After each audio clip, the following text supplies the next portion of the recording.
नमस्कार आमच्या प्रोग्राम मध्ये. नमस्कार. सर्वात आधी आम्हाला तुमच्या थोडकीशी एक माहिती तुमच्याबद्दल, तुमच्या पर्सनल, तुमचं नाव आणि तुम्ही ह्या आर्ट मध्ये कसं आलात त्याबद्दल थोडक्यात माहिती देशील का? मी सुदक्षिणा अडके. ऍक्च्युली मी स्वतः विजापूरची आहे आणि माझं शिक्षण, कॉलेजचं शिक्षण, शाळेचं शिक्षण सगळं तिथेच झालेलं आहे आणि आता सायन्स ग्रॅज्युएट आहे मी. नंतर पहिल्यापासून आवड होती मला, पण कधी असं अचानकपणे नोकरीत घुसल्यामुळे मला ते काही करणं झालं नाही. पण त्यातूनच वेळ काढून मी जरा जास्त एम्ब्रॉयडरी, हँड एम्ब्रॉयडरी वगैरे खूप करत होते आणि तसंच काही काही कधी पेंटिंग वगैरे पण करायचे. पण नंतर ऍक्च्युली सुरू झालं ते पॅन्डेमिक मध्ये आणि माझे मिस्टर जरा आजारी होते, त्यांना कॅन्सर झालेला होता, त्याची ट्रीटमेंट चालू होती आणि त्या ट्रीटमेंटच्या वेळेला आम्ही कुठेही जातही नव्हतो. त्यामुळे घरात बसून जरा मला पण जरा मानसिक त्रास होत होता. मग जरा काहीतरी आपलं मन डायव्हर्ट करायचं म्हणून हळूहळू मी थोडं परत स्केचिंग वगैरे करायला सुरू केलं आणि त्यात माझ्या मिस्टरांना ते दिलीप अडके म्हणून त्यांनी त्या ह्याच्यामध्ये होते, डिफेन्स अकाउंट्स मध्ये होते. त्यांना पण आर्टची खूप आवड होती, त्यामुळे त्यांनी पण भरपूर प्रोत्साहन दिलं मला आणि मग त्याप्रमाणे मी जरा हळूहळू स्केचिंग वगैरे करायला सुरू केले. नंतर छोट्या छोट्या पॅन्डेमिक मध्ये सगळे क्लासेस वगैरे, ऑफलाईन क्लासेस नसायचे, त्यामुळे ऑनलाईन क्लासेसचा मला खूप फायदा झाला. क्लासेस इन द सेन्स 2-2 तासाचे वर्कशॉप छोटे छोटे. मग त्याच्यामध्ये 1-2 मी इंडियन फोक आर्टचे वर्कशॉप अटेंड केले. तर त्यावेळेला मला त्याच्यामध्ये खूपच इंटरेस्ट निर्माण झाला आणि मग मी नंतर मिस्टर वारल्यावर मी जेव्हा मुलांच्याकडे US मध्ये गेले त्यावेळेला मला ना तिथे हे काही ह्याचं माहिती नव्हतं जास्ती, अजून किती क्लासेस मी करू शकते वगैरे ते तेवढी काही माहिती नव्हती. पण मी युट्यूब मध्ये बघून बघून भरपूर हे करत होते, प्रॅक्टिस केली. पण नंतर मला वाटायला लागलं की आपण हे करतोय खरं, त्याची एक्झॅक्टली मेथड किंवा त्याच्या पाठीमागची हिस्ट्री, त्या आर्ट बद्दलची काही माहिती, त्याच्यामध्ये प्रत्येक आर्ट मध्ये एक एक स्टोरी असते, एक एक मायथॉलॉजिकल सिच्युएशन मधनं ते आर्ट क्रिएट केलेलं असतं. तर त्याच्याबद्दल काय मला जास्त माहिती समजेना. म्हटलं मी तिथनं इथून परत जेव्हा इंडियामध्ये आले त्यावेळेला जरा 2-3 वर्कशॉप्सची मला जास्त माहिती समजली. मग मी एक पुण्यातलं स्टुडिओ आर्ट फॉर ऑल असे एक हे आहे, श्रद्धा त्रिवेदी यांनी असे क्लासेस घेते ती, तिच्याकडे मी भरपूर शिकले. नंतर Indian discovery of folk arts of India म्हणून एक दिल्लीची एक आहे संस्था, तिथे ती जी ऑर्गनायझर आहे ती ओरिजिनल आर्टिस्टना त्यांच्याबरोबर कोऑर्डिनेट करून स्टुडंट्सना कॉल करून त्यांना हे करून घेते, कोऑर्डिनेशन मध्ये अरेंज करते वर्कशॉप्स वगैरे. मग असे तसे भरपूर मी असे अटेंड केले. किती वर्ष झाली तुम्ही हे फोक आर्ट करताय? फोक आर्ट करायला लागून जास्तीत जास्त 2-2.5 वर्ष झाली. मी असं स्केचिंग, वॉटर कलर्स वगैरे असं ते सुद्धा माझं कुठलंही प्रॉपर शिक्षण नव्हतं, फक्त हॉबी मधनं मी असं ट्राय करत करत आणि कंटिन्युटी नव्हती त्याच्यामध्ये. कधीतरी मी करायची, त्यामुळे तेवढं त्याला स्मूथनेस यायचं नाही, पण मला खूप आवड होती असं पाहून पाहून. आणि तेव्हा काही युट्यूब वगैरे किंवा तसं काही नव्हतं, त्यामुळे पुस्तकात बघून वाचून असं काहीतरी थोडंफार करत होतो. पण आता मात्र जरा सगळं आपल्या सोशल मीडियामुळे भरपूर आपल्याला बघायला पण मिळतं आणि ऑनलाईनची सुविधा झाल्यामुळे भरपूर क्लासेस पण घरात बसून अटेंड करायला. तुम्ही आधी जसं म्हटलं की तुम्ही जॉब करत होता, जॉब किती वर्ष जॉब केला आणि कुठल्या सेक्टर मध्ये जॉब करायचा? माझा टेक्निकल जॉब होता, टोटली BSNL मध्ये होते मी. 1981 ते 2019 पर्यंत माझा जॉब होता. आणि त्यावेळेला जसं जास्त करणं शक्य नव्हतं, पण असंच आर्ट बद्दल भरपूर आवड होती. आणि मग ते हँड एम्ब्रॉयडरी करायची मी खूप, म्हणजे खूप साड्या मी पण केल्या. आणि ऑफिसमध्ये माझी जिथं जिथं ट्रान्सफर होत होती त्या सगळ्यांना, तिथे सगळ्या मैत्रिणींना असंच शिकवायचं, सगळ्यांनी मिळून करायचं. असं किती ठिकाणी ट्रान्सफर झालं तुमचं एकूण? म्हणजे माझी फर्स्ट पोस्टिंग विजापूर, त्याच्यानंतर लग्नानंतर मिस्टर नाशिक मध्ये होते, त्यामुळे नाशिकला ट्रान्सफर घेतली. मग माझं ते प्रमोशन झाल्यावर 1 वर्ष ट्रेनिंग होतं मुंबईला, तिथे राहिले. नंतर ते पोस्टिंग त्याची पुण्याला झाली, पुण्याहून परत बेळगावला मॅक्झिमम स्टे झाला.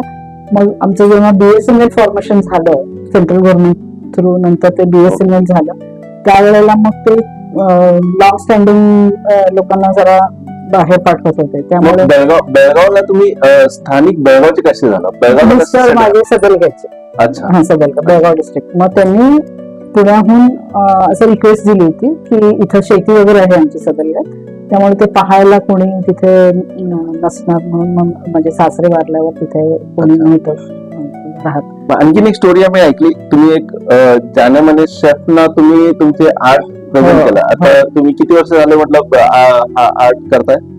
2.5 वर्ष. 2.5 वर्ष झाले. 2.5 वर्षातच तुम्ही एका मोठ्या शेफना, ते पण देशाच्या बाहेर, तुम्ही त्यांना एक आर्ट गिफ्ट केलं. त्याची काय स्टोरी ते तुम्ही सांगशील? ऍक्च्युली कसं झालं, मी मिस्टर 2022 साली एक्सपायर झाले ऑक्टोबरमध्ये. तर त्यामुळे त्याच्यानंतर मग माझी दोन्ही मुलं तिकडे असतात, न्यूयॉर्कला असतात. मग त्यांच्याबरोबर मी तिथे गेले, कारण माझं जरा असं मानसिक खूप हे झालेलं होतं, त्यामुळे मी तिकडे गेले. तर तिथे मग मला दुसरं काही काम नव्हतं, आणि इथं इंडियासारखे कसे सगळे एकमेकांना भेटणं करणं असं नसायचं. मुलं कामात असले की मी आपली रोज काहीतरी आर्ट करत होते. मग त्यांचे मे का जून मध्ये त्यांचं ते बंगलोचं ओपनिंग झालं. तिथे बंगलो म्हणून त्यांनी नवीन रेस्टॉरंट काढलं. मग मुलांनी मला एकदा तिथे नेलं. त्या शेफचं नाव तुम्ही सांगू शकता? तर ते विकास खन्ना म्हणून ते आपले एकदम इंडियाचे फेमस शेफ, त्यांना आता ते मिशेलिन अवॉर्ड पण मिळालेलं आहे. आणि ते रेस्टॉरंट पण इतकं त्यांनी सुरेख रीतीने ते चालवतात की सगळे इंडियन कल्चर तिथे त्यांनी सुरू केलेले आहे.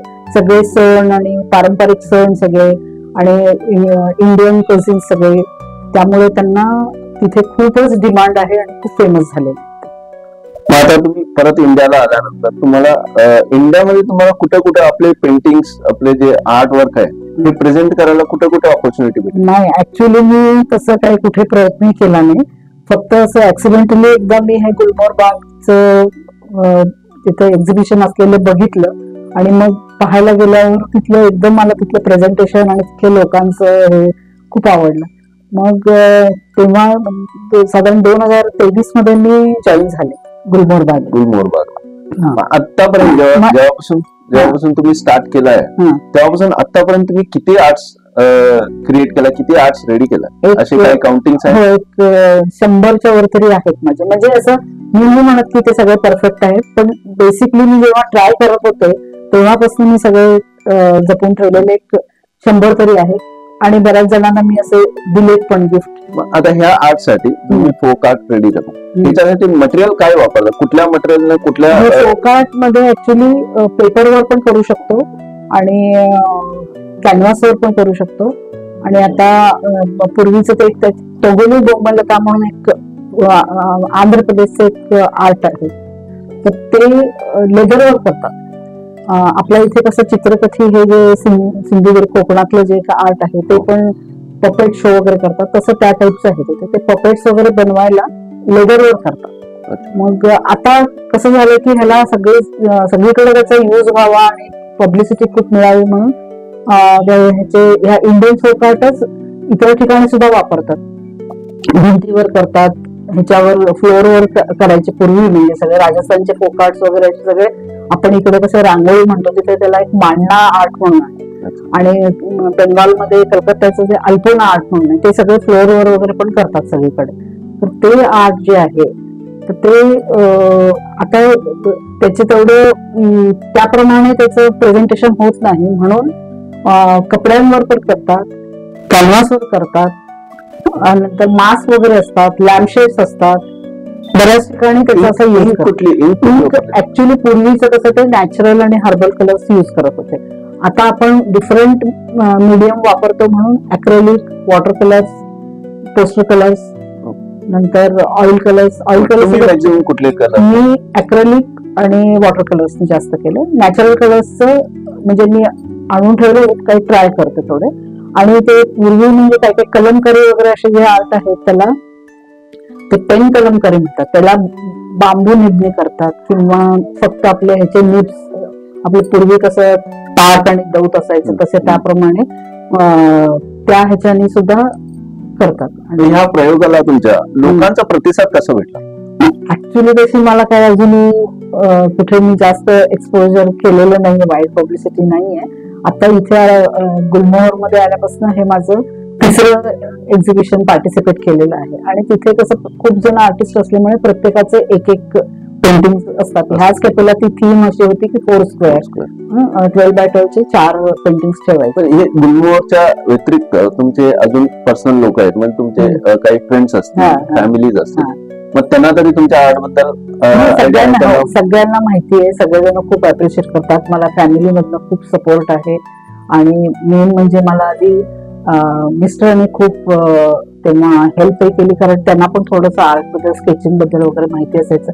सुरुवात मी कशी केली तर रांगोळ्या काढून घरासमोर, ते अधिक महिना होता त्यावेळेला विष्णूचे सगळे अवतार काढत होते. त्यांचा आजार पण चालूच होता, ट्रीटमेंट होती, पण ते पाठीमागे उभारून मी काढत असताना सगळं मला सांगायचं. आणि त्यांना सगळं मायथॉलॉजिकल स्टोरीज पण खूप माहिती होत्या आणि अनाटॉमी पण जरासं जास्त माहिती होती, त्यामुळे ते मला सांगायचे. आणि आम्ही तुमच्याबद्दल आणखीन एक वाचलं होतं की तुम्ही एकादशीच्या काळात काही विष्णूंचे काही अवतार करताना तुम्ही अधिक महिन्यात तुम्ही गेला होता, त्याबद्दल काय थोडक्यात माहिती सांगा? ते असंच म्हणजे 2020 मध्ये मी जेव्हा अधिक महिना होता त्यावेळेला घरात मी काढत होते ते विष्णूचे अवतार. जवळजवळ तेव्हा कंटिन्युअस असे 87-88 दिवस मी रांगोळी आरत काढलेले होते. पूर्ण श्रावण चातुर्मास वगैरे असं सगळं भरपूर काढलेलं. मग ते नंतर मला 2023 मध्ये जेव्हा अधिक महिना आला त्यावेळेला मला म्हणजे सगळं ते आठवणीने खूप त्रास व्हायला लागला की तेव्हा मिस्टर होते आणि आता मला एकटीला राहावं लागेल म्हणून खूप वाईट वाटत होतं. म्हणून फक्त घरातनं कुठेतरी जायचं आणि कुठेही नाही, फक्त कुठल्या तरी आश्रमात, मठात असं जावं असं खूप होतं. ते गोंधळल्याबद्दल पण मी ऐकलं होतं. एकदा मी असंच दर्शनाला गेलो होतो तेव्हा आवडलं होतं, पण मला माहिती नाही की तिथे असं एवढे दिवस राहायला देतात किंवा काय आहे, तसं त्याची काहीच कल्पना नव्हती.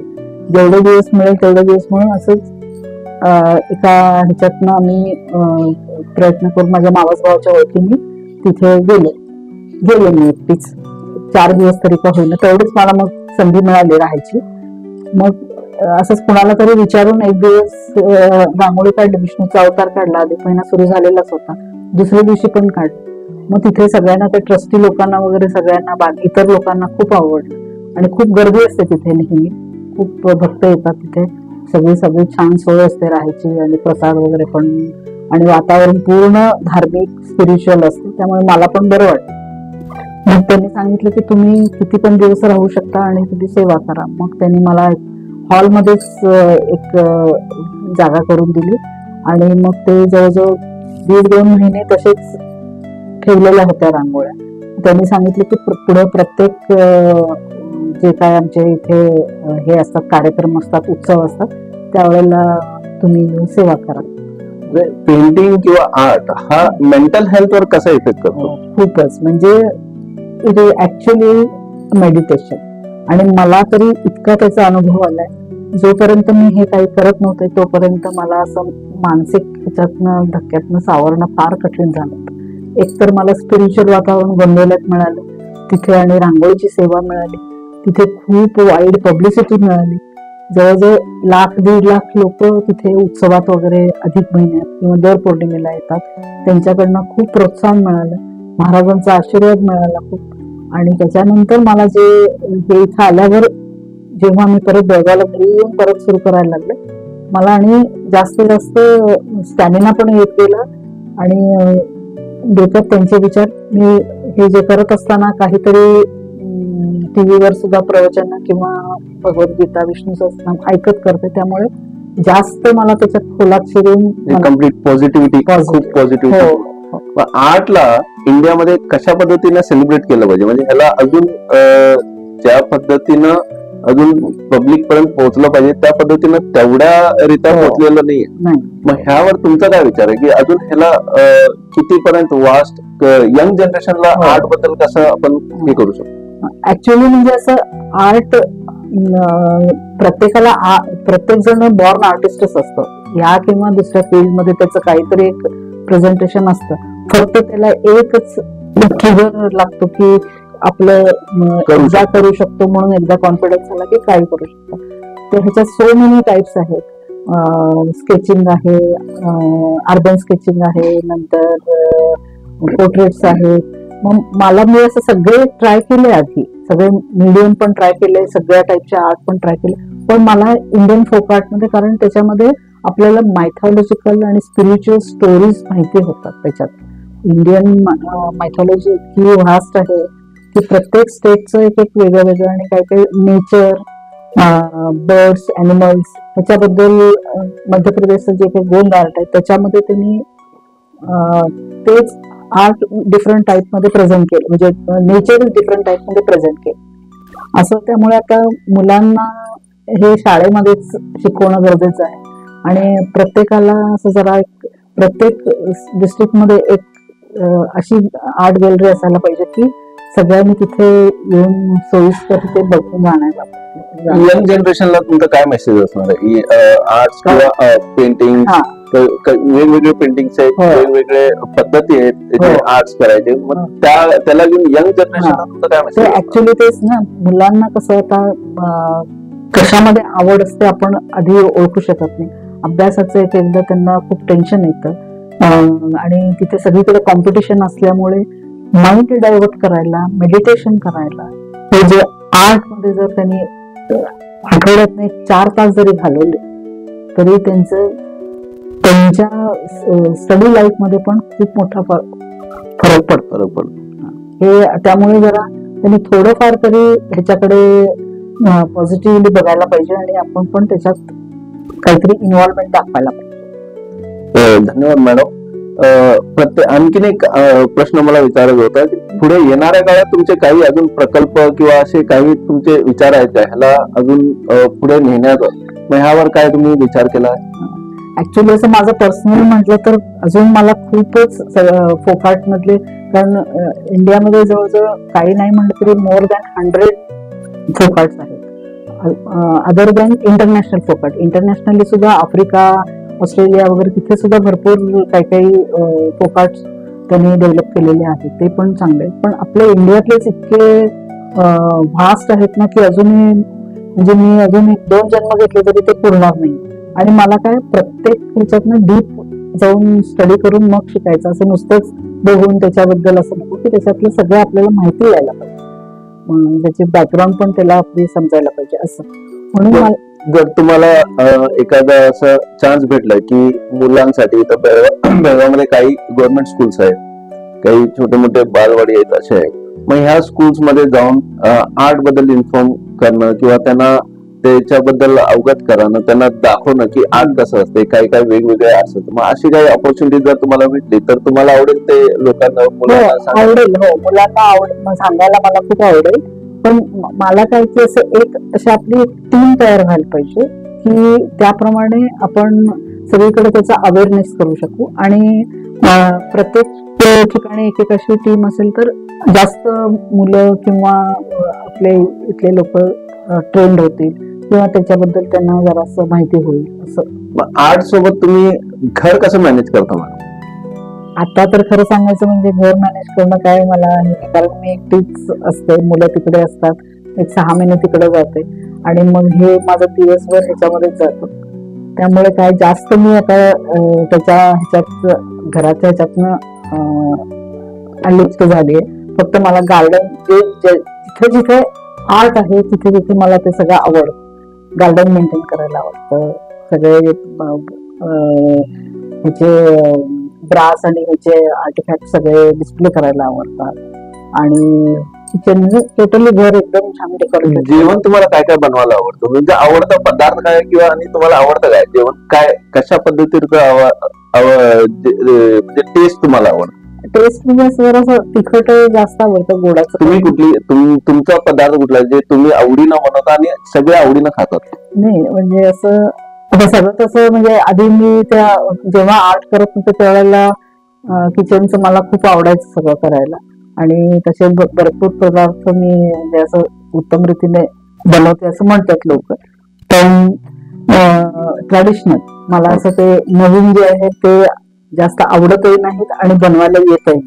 जे ट्रॅडिशनल आहेत ते असे जुने डिंकाचे लाडू, नंतर ते मेथीचे लाडू किंवा असे थालीपीठ, असे सगळे. आणि आता तरी सगळं इतकं हेल्थ अवेअरनेस असल्यामुळे मिलेट्सचे पदार्थ, ते सगळे असं बनवायला आवडतंय आणि ते खायला, आणि जास्त ग्रीन व्हेजिटेबल्स वगैरे आवडतात. थँक्यू मॅडम, तुमचा वेळ आम्हाला दिल्याबद्दल. आम्हाला तुमच्याबद्दल अजून काही गोष्टी अजून पुढे बघायला आवडेल. आणि पुढे तुमचे अजून असे आर्ट्स किंवा तुमचे जे कलाकृती बेळगाव मध्येही अनेक ठिकाणी प्रदर्शित हो अशी आमची इच्छा आहे. धन्यवाद मॅडम. Thank you so much.